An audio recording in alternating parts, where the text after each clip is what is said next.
जय हिंद दोस्तों, मैं आत्मा सिंह एक बार फिर से आप सभी दोस्तों का ज्ञान एकेडमी प्रयागराज आपके खुद के परिवार में हार्दिक स्वागत एवं अभिनंदन करता हूं। दोस्तों फिर से एक बार फुल एनर्जी के साथ, पूरी एनर्जी के साथ आप मेरे साथ जुड़ जाइए और अपने दोस्तों को, ज़्यादा से ज़्यादा दोस्तों को अपने साथ जोड़िए। दोस्तों बेहतरीन से बेहतरीन क्वेश्चन लेके आया हूं आपके साथ डिस्कशन करने के लिए।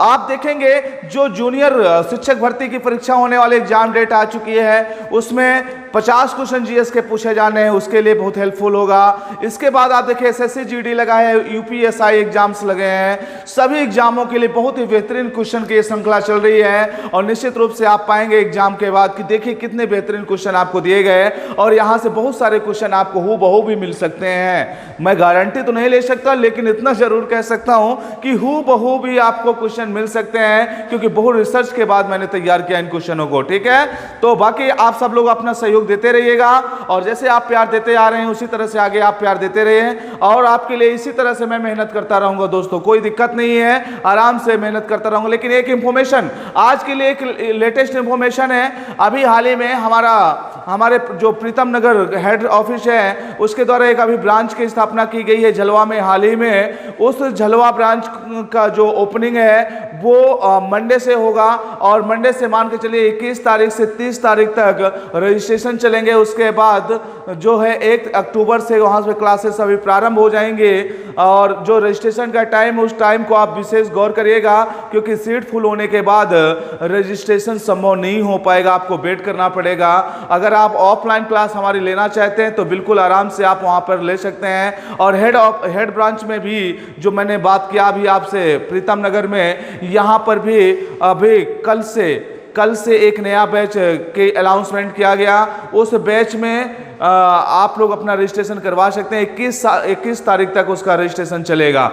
ठीक है दोस्तों, और आप देखिए उसमें क्या क्या है, यूपीएसआई है और एसएससी जीडी, लेखपाल और यूपीटेट और येस्टेट, इतने 4 चीजों के लिए बैच स्टार्ट किया गया है। खासकर यूपीटेट और एस्टेट के लिए बैच को प्रारंभ किया गया है, तो आप लोग ध्यान दीजिएगा दोस्तों। चलिए पहला क्वेश्चन आपके सामने ये रहा, स्वतंत्र भारत के प्रथम विधि मंत्री कौन थे? तो ध्यान दीजिएगा, प्रथम विधि मंत्री कौन थे स्वतंत्र भारत के? तो इसमें जो नाम है KN काटजू, MCC तलवार, VR अम्बेडकर, रफी अहमद किदवई। तो देखिएगा इसमें जो पहला जो इसका आंसर होगा VR अम्बेडकर साहब होंगे। कौन होंगे? VR अम्बेडकर साहब होंगे। आप लोगों को पता होगा कि VR अम्बेडकर साहब संविधान सभा में प्रारूप समिति के अध्यक्ष थे, जिसको ड्राफ्टिंग कमेटी कहा जाता है।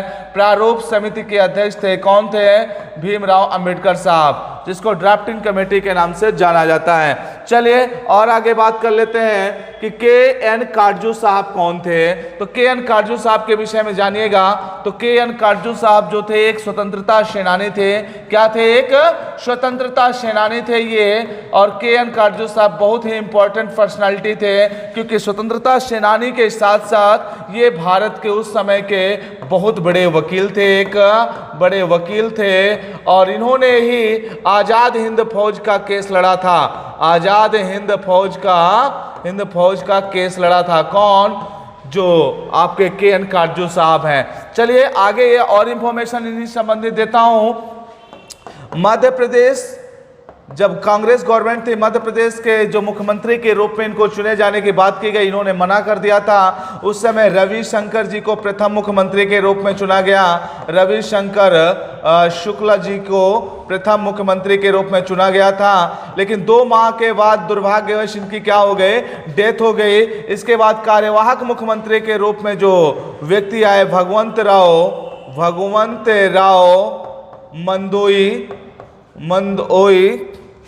राव मंडलोई ये आए और इनका जो कार्यवाहक के रूप में आए 21 दिन का इनका कार्यकाल रहा। इसके बाद ध्यान दीजिएगा, स्थायी रूप से कोई मुख्यमंत्री पूर्ण कार्यकाल के लिए जो मुख्यमंत्री बने वो काटजू साहब बने, मतलब ये 3rd मुख्यमंत्री बने वहां के। और कहा जाए पूर्ण कार्यकाल के लिए प्रथम मुख्यमंत्री बने, पूर्ण कार्यकाल के लिए ये प्रथम मुख्यमंत्री बने KN काटजू साहब। ठीक है दोस्तों, चलिए नेक्स्ट इंफॉर्मेशन के पास चलता हूं आपके साथ। एमसी सीतलवाड़ जी के विषय में आपने सुना होगा, बहुत ही महत्वपूर्ण पर्सनालिटी है, क्योंकि देखिए भारत के जो प्रथम अटॉर्नी जनरल हैं, भारत के प्रथम अटॉर्नी जनरल वो कौन थे? जनरल वो कौन थे? यही थे आपके एमसी सीतलवाड़ साहब। इनका टाइम पीरियड क्या था? ये 1950 से लेके 1963 तक भारत के अटॉर्नी जनरल के पद पे रहे। कहा जाए तो आज तक के सभी अटॉर्नी जनरलों में से सबसे बड़ा कार्यकाल रहा है इनका, सबसे बड़ा कार्यकाल रहा। और ध्यान दीजिए, एक और इंपॉर्टेंट इन्होंने पद को सुशोभित किया, ये भारत के प्रथम विधि आयोग के अध्यक्ष भी थे, विधि आयोग के अध्यक्ष बने। ठीक है, कब से कब तक बने? 1955 से लेकर के 1958 तक ये भारत के प्रथम विधि आयोग के अध्यक्ष के रूप में रहे। तीसरी इंफॉर्मेशन महत्वपूर्ण जुड़ी हुई, भारत के एसोसिएशन बार के ध्यान दीजिएगा दोस्तों, एक मिनट।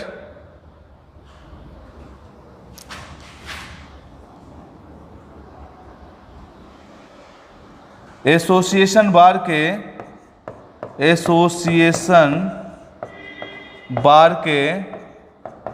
अध्यक्ष रहे। कब बने ये? 1961 में। ठीक है, ये इंफॉर्मेशन रही दोस्तों, ध्यान दीजिएगा, ये इंफॉर्मेशन रही। आगे नेक्स्ट क्वेश्चन पे चलता हूं। अच्छा, रफ़ी अहमद किदवाई साहब है, इनके विषय में जान लेते हैं।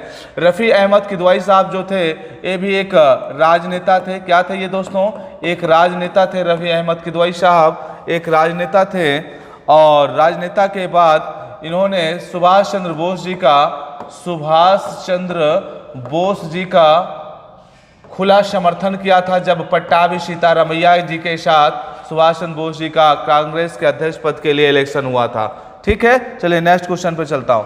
अगला क्वेश्चन देखिएगा, राष्ट्रीय वाक्य सत्यमेव जयते किस उपनिषद से लिया गया है? राष्ट्रीय वाक्य सत्यमेव जयते किस उपनिषद से लिया गया है दोस्तों? काफी इंपॉर्टेंट है, इसको देख लीजिएगा। तो जो लिया गया है, कहां से लिया गया है? ये लिया गया मुंडको उपनिषद से। कहां से लिया गया? मुंडको उपनिषद से। और आगे ध्यान दीजिएगा,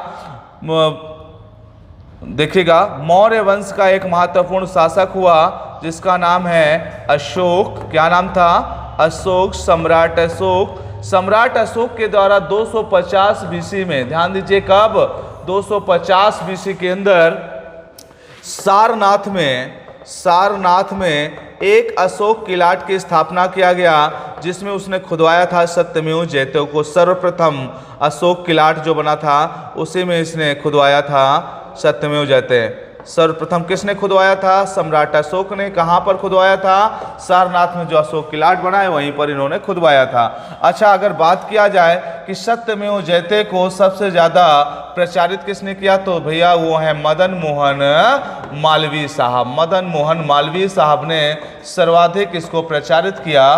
किसको? सत्यमेव जयते को। चलिए आगे बात करता हूं मनुस्मृति से संबंधित। ये मनुस्मृति क्या था? ये कानूनी व्यवस्थाएं थी, इसमें कानूनी व्यवस्था थी इसके अंतर्गत, और ये किससे संबंधित था? हिंदू कानूनों से संबंधित था। ठीक है दोस्तों, आगे बात करूं नारद स्मृति।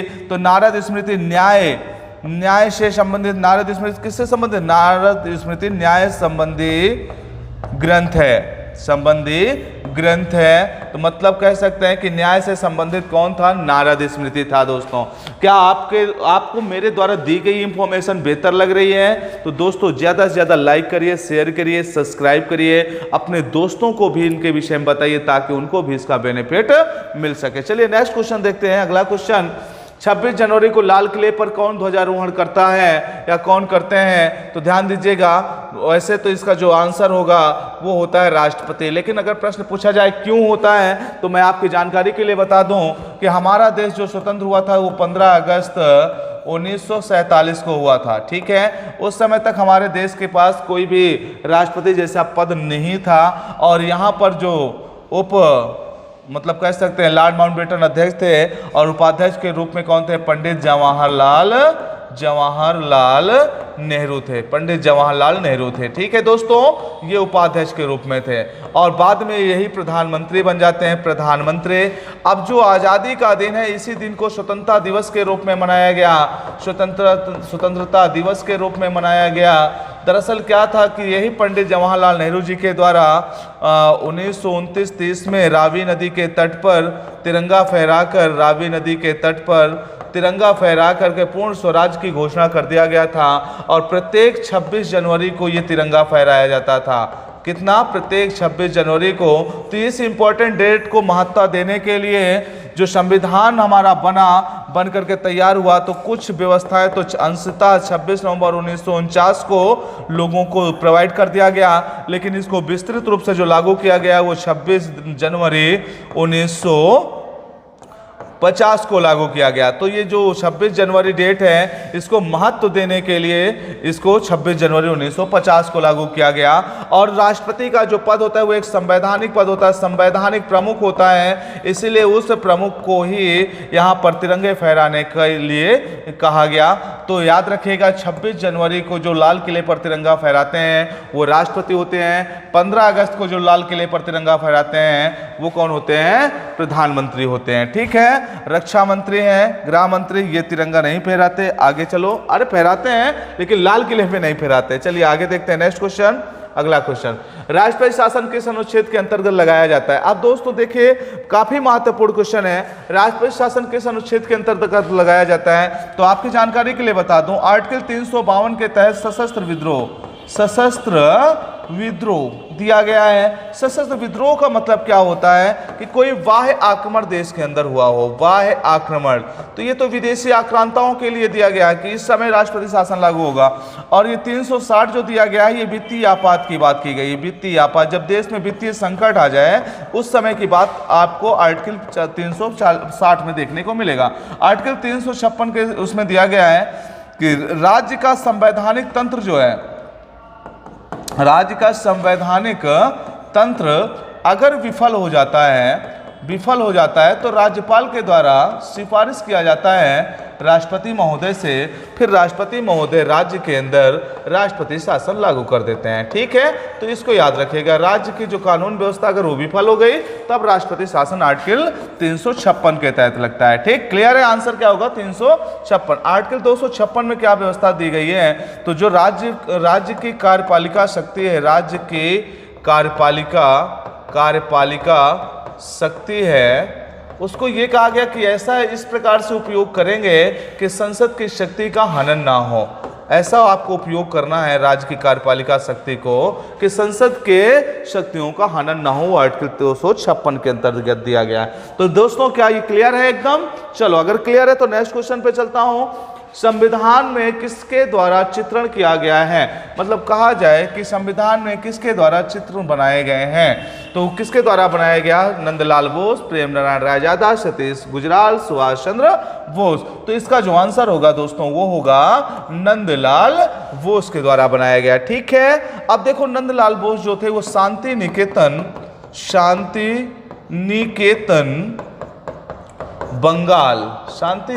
बंगाल में प्राध्यापक के पद पर थे, आर्ट फैकल्टी थे, प्राध्यापक के पद पर थे। इनको बुलाया गया तो इन्होंने उसमें जो है 22 भाग थे संविधान में। कितने भाग थे? टोटल 22 भाग थे। और इन्होंने टोटल कितने चित्र बनाए? प्रत्येक भाग के लिए एक चित्र बनाया। इस तरह से 22 टोटल चित्र को निर्माण किया इन्होंने। 22 चित्र बनाए थे, प्रत्येक भाग में एक चित्र इन्होंने बनाया। और ध्यान दीजिएगा दोस्तों, इसको बनाने में इनको 4 साल का समय लगा था। कितना? 4 साल का समय लगा था इनको। 4 साल का समय लगा था इनको बनाने में। ठीक है, अब आगे देखो नेक्स्ट पॉइंट हम बात करें प्रेम नारायण रायजादा के विषय में। तो हस्तलिखित जो लिखा गया था संविधान, तो लिखने का जो श्रेय जाता है प्रेम नारायण रायजादा जी को जाता है। इन्होंने अंग्रेजी में पांडुलिपि में संविधान को लिखा था। ठीक है, और देखिएगा इसको लिखने में इनको कितना महीना टाइम लगा था? 6 महीने का इनको समय लगा था। बताया जाता है ये पूरा जो संविधान इन्होंने लिखा था तो निब पेन से लिखा था, निब पेन से लिखा था इन्होंने। ठीक है दोस्तों, चलिए बहुत बढ़िया। नेक्स्ट है सतीश गुजराल। सतीश गुजराल के विषय में विख्यात है। जो सतीश गुजराल जी हैं उनके विषय में बताया गया कि ये चित्रकार थे। क्या थे ये? चित्रकार थे, मूर्तिकार थे,